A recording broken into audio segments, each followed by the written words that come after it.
CPMന്റെ കുത്തക മണ്ഡലങ്ങളിൽ ഒന്നാണ് പാലക്കാട്. ചരിത്രത്തിൽ ആകെ 4 തവണ മാത്രമാണ് പാലക്കാടൻ ജനത CPMനെ കൈയൊഴിഞ്ഞിട്ടുള്ളത്. തേജസ് ന്യൂസിന്റെ മണ്ഡല പര്യടനം ഇന്ന് എത്തി നിൽക്കുന്നത് പാലക്കാട് ലോക്സഭാ മണ്ഡലത്തിലാണ്.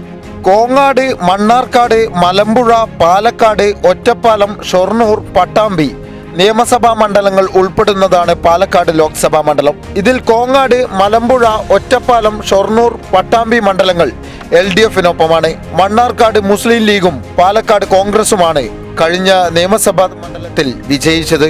7-ൽ 5 മണ്ഡലങ്ങളിലും ഇടതുമുന്നണിക്ക് വ്യക്തമായ ഭൂരിപക്ഷമുണ്ട്. പാർലമെന്റേറിയൻ എന്ന നിലയിൽ മികച്ച പ്രകടനം ആണ് MP രാജേഷ് 2 ടേമുകളിലും കാഴ്ചവെച്ചിട്ടുള്ളത്. 228 ചർച്ചകളിൽ രാജേഷ് പങ്കെടുത്തിട്ടുണ്ട്. ദേശീയ ശരാശരി ഇക്കാര്യത്തിൽ 63.8ഉം സംസ്ഥാന ശരാശരി 135ഉമാണ്. ലോക്സഭയിൽ ഈ ടേമിൽ 539 ചോദ്യങ്ങൾ ഉന്നയിച്ചു. സംസ്ഥാന ദേശീയ ശരാശരിയേക്കാൾ ഏറെ മുകളിലാണത്. 84% ഹാജർ നിലയും രാജേഷിന് ലോക്സഭയിലുണ്ട്. പാലക്കാട് DCC പ്രസിഡന്റ് VK ശ്രീകണ്ഠനാണ് UDF സ്ഥാനാർത്ഥി. ശ്രീകണ്ഠന്റെ നേതൃത്വത്തിൽ ജയ്ഹോ യാത്ര വിജയകരമായി പര്യടനം നടത്തിയത് UDFന് ആശ്വാസമാണ്. VK ശ്രീകണ്ഠനാണെങ്കിൽ വിജയം ഉറപ്പാണെന്നാണ് UDF കേന്ദ്രങ്ങളുടെ വിലയിരുത്തൽ. SDPI സ്ഥാനാർത്ഥി തുളസീധരൻ പള്ളിക്കൽ പാർട്ടിയുടെ സംസ്ഥാന ജനറൽ സെക്രട്ടറിയാണ്. നിരവധി ജനകീയ പോരാട്ടങ്ങൾക്ക് നേതൃത്വം നൽകിയ ഇദ്ദേഹം മണ്ഡലത്തിലെ ജനങ്ങൾക്കിടയിൽ വലിയ സ്വാധീനമാണ് സൃഷ്ടിച്ചതെന്ന് പര്യടന കേന്ദ്രങ്ങളിലെ ആൾക്കൂട്ടങ്ങൾ സാക്ഷ്യപ്പെടുത്തുന്നു. 2009-ൽ വെറും 8.7% വോട്ടുകളായിരുന്നു BJPക്ക് ഉണ്ടായിരുന്നതെങ്കിൽ അത് 2014-ൽ എത്തിയപ്പോൾ 15% ഉയർന്നിരുന്നു. BJP ഇത്തവണ പ്രതീക്ഷ വച്ചു പുലർത്തുന്ന മണ്ഡലങ്ങളിൽ പ്രധാനപ്പെട്ടതാണ് പാലക്കാട് നഗരസഭാ ചെയർമാൻ കൃഷ്ണകുമാറാണ് NDA സ്ഥാനാർത്ഥി.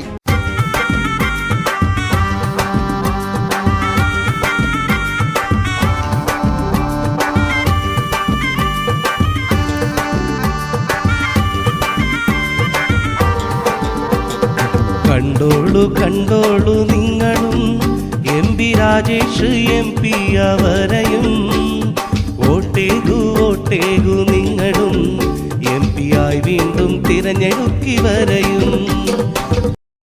പാലക്കാട് ലോക്സഭാ മണ്ഡലം LDF സ്ഥാനാർത്ഥി MP രാജേഷ് ഇപ്പോൾ നമ്മോടൊപ്പം ചേരുകയാണ്.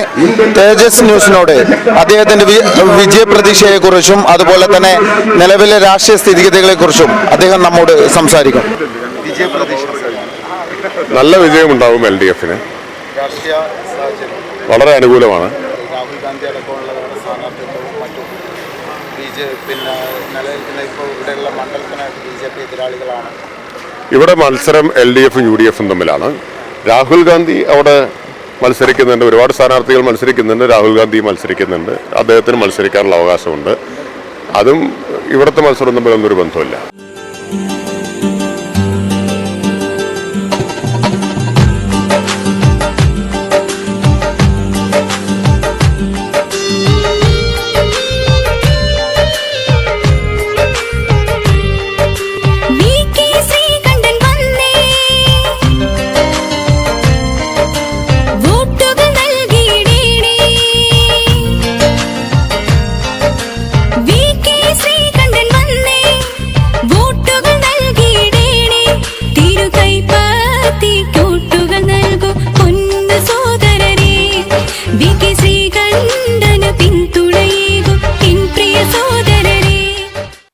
പാലക്കാട് ലോക്സഭാ മണ്ഡലം UDF സ്ഥാനാർത്ഥി VK ശ്രീകണ്ഠൻ നമ്മോടൊപ്പം ചേരുന്നു.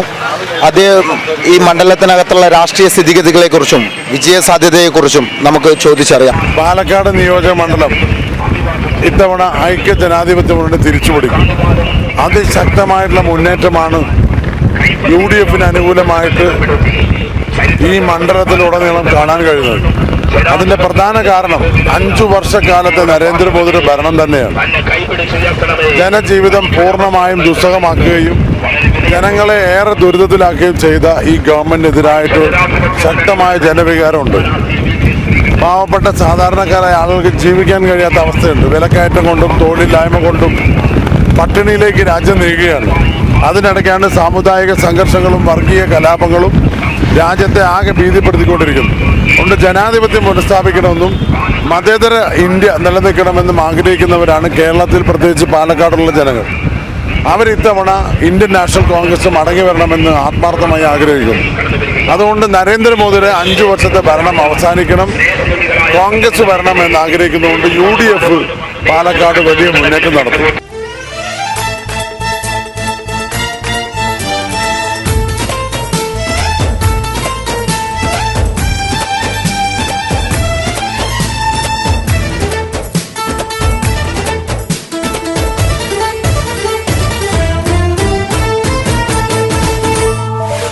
SDPI സാരഥി വന്നേ, പാലക്കാടിൻ നായകൻ വന്നേ, മാറ്റത്തിൻ്റെ മാറ്റൊലി തീർത്ത് തുളസീധരൻ പള്ളിക്കൽ വന്നേ, മാന്യ സോദരൻ നൽകു വോട്ടുകൾ SDPI വിജയത്തിനായി.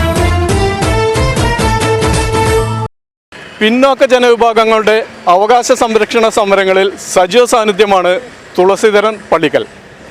അദ്ദേഹമാണ് പാലക്കാട് ലോക്സഭാ മണ്ഡലത്തിൽ SDPI സ്ഥാനാർത്ഥി. SDPI സംസ്ഥാന വൈസ് പ്രസിഡന്റ് കൂടിയായ തുളസീധരൻ പള്ളിക്കലിനോട് അദ്ദേഹത്തിൻ്റെ രാഷ്ട്രീയ കാഴ്ചപ്പാടുകളും മണ്ഡലത്തിൽ ഉയർത്തുന്ന വികസന സങ്കല്പങ്ങളും നമുക്ക് ചോദിച്ചറിയാം.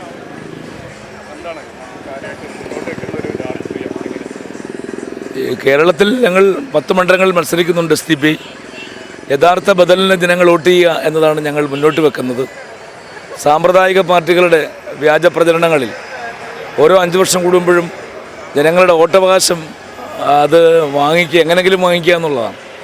അതല്ല, സ്വന്തം ഭാഗത്ത് നിന്ന് നയിക്കാൻ ഏറ്റവും മൗലികമായ വോട്ടവകാശം വിനിയോഗിക്കണമെന്ന് ജനങ്ങളെ പ്രാക്ടീസ് ചെയ്യിക്കപ്പെടുകയാണ് ഞങ്ങൾ ഈ തെരഞ്ഞെടുപ്പിൽ. അടിത്തട്ടിൽ മുതൽ ഇത്തരം പ്രചരണ പ്രവർത്തനങ്ങൾ വരെ വളരെ സജീവമായി ഞങ്ങളുണ്ട്. എന്തായാലും പാലക്കാട് മാറ്റത്തിൻ്റെ ഒരു കാറ്റ് വീശുകയാണ്. കാരണം ഏറ്റവും പിന്നോക്കം നിൽക്കുന്നൊരു മണ്ഡലമാണ്. ടപ്പാടി മുതൽ പട്ടാമ്പി വരെയുള്ള 7 അസംബ്ലി മണ്ഡലങ്ങളിൽ ദുർബല, പിന്നോക്ക, ആദിവാസി, ഗോത്ര വിഭാഗങ്ങൾ ഈ പ്രസ്ഥാനത്തിൻ്റെ ഈ മുദ്രാവാക്യം ഏറ്റെടുത്തു കഴിഞ്ഞു. വളരെ പ്രതീക്ഷയുണ്ട്. അത് SDPI തുളസീധരൻ പള്ളിക്കൽ ഇവിടെ രംഗത്ത് നിൽക്കുന്നതെന്ന് വെച്ചാൽ ജയിക്കണം എന്നുള്ളൊരു തൻ്റെ അടുത്ത് ഇവിടെ ഒരു ഇതുവരെയുള്ള ആ രാഷ്ട്രീയത്തിനൊരു മാറ്റിമറിച്ചുകൊണ്ട് ഒരു ശരിക്കും ജനാധിപത്യ രീതിയിലുള്ളൊരു രാഷ്ട്രീയം ഇവിടെ ഉണ്ടാവണം എന്നുള്ളതാണ് ഞങ്ങളുടെ ആവശ്യം. അതിനുവേണ്ടി പ്രവർത്തിക്കുന്ന പ്രവർത്തകരാണ് ഞങ്ങൾ. പാലക്കാട് ഇലക്ഷനിൽ കാറ്റ് മാറി വീശാനുള്ള സാധ്യതയുണ്ടല്ലോ. കോൺഗ്രസിന് ഫേവറായിട്ടാണ് ഇപ്പോൾ നമ്മൾ ഉദ്ദേശിക്കുന്നത്. എന്തായാലും CPM പോയിട്ടും കാര്യമില്ല, പോകാതെയും കാര്യമില്ല എന്നുള്ളൊരു അവസ്ഥയിലല്ലേ. കോൺഗ്രസിനൊരു തൂക്കമുള്ളവന്മാരുണ്ട്. രാജേഷ് CPM ഉറപ്പ്. ഇവിടുത്തെ കാര്യങ്ങൾ നമുക്ക് അറിയില്ല. ഇവിടെ രാജേഷേട്ടൻ ജയിക്കാനാണ് ചാൻസ് എന്നാണ്. ഇവിടെ പാലക്കാട് രാജേഷേട്ടൻ തന്നെയായിരിക്കും. നമുക്ക് ആര് വന്നിട്ടും ഒരു കാര്യമൊന്നുമില്ല. എങ്കിലും നമ്മളിപ്പോൾ ഉദ്ദേശിക്കുന്നത് UDF വരണമെന്നാണ് പറയുന്നത്. രാജേഷിനുണ്ട്, മറ്റേനുമുണ്ട്, ശ്രീകണ്ഠനുമുണ്ട്. അപ്പോൾ SDPI വിജയിക്കണമെന്നാണ് നമ്മുടെയൊക്കെ ആഗ്രഹം. LDF ജയിക്കുന്നതാണ് തോന്നുന്നത്.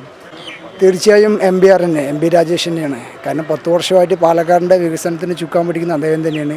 കോൺഗ്രസിനാണ് സാധ്യത. ഇവിടെ രാജേഷ് MB രാജേഷ്. പാലക്കാടൻ കാറ്റ് ഇത്തവണ എങ്ങോട്ട് വീശും? പ്രവചനാതീതം തന്നെയാണ് മണ്ഡലത്തിലെ രാഷ്ട്രീയ സ്ഥിതിഗതികൾ. ആദിവാസി ഭൂപ്രശ്നവും കർഷകരുടെ കടബാധ്യതയും അതുപോലെ തന്നെ വരൾച്ചയുമൊക്കെ തന്നെ ചർച്ച ചെയ്യപ്പെടുന്ന ഒരു രാഷ്ട്രീയ സാഹചര്യമാണ് പാലക്കാട് ലോക്സഭാ മണ്ഡലത്തിലുള്ളത്. പാലക്കാട് ലോക്സഭാ മണ്ഡലത്തിലെ തേജസ് ന്യൂസിൻ്റെ മണ്ഡലം പര്യടനം ഇവിടെ പൂർണ്ണമാകുന്നു.